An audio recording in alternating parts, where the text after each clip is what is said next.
আপনার ইতিমধ্যে দেখেছেন আমাদের সামনে দিয়ে বারবার তারা একটা ব্যানার নিয়ে আমাদের সামনে দিয়ে চলে গেছে। আপনারা সর্বশেষ বিবেকে আমাদের মতন করে গায়ে আমাদের অফিসের গায়ে তারা হাত দিয়েছে। আমরা ঘৃণা জানাই, আমরা প্রতিবাদ জানাই, কিন্তু আমরা প্রতিহিংসার কোনো কাজ নেই এখানে উপস্থিত হয় নাই। প্রিয় সহকর্মীবৃন্দ, আপনারা জেলার উপজেলা থেকে যারা আসছেন সবাই এখানে সার্বক্ষণিক অবস্থান করবেন। প্রিয় সহকর্মীবৃন্দ, আমি বিনয়ের সাথে আমরা বলতে চাই যে আমরা আমাদের সরকার কর্তৃপক্ষের অনুমতি নিয়ে আমাদের কর্মসূচি চালিয়ে যাচ্ছি। আপনারা কি করছেন?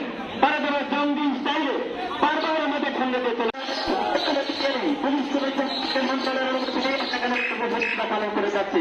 কেন আমাদের বিরুদ্ধে অত্যাচার, কেন আমাদের বিরুদ্ধে এই ধরনের আচারের কথা বলুন? প্রিয় সহকর্মীবৃন্দ, আপনারা থাকবেন, এখানে একটা বিপ্লব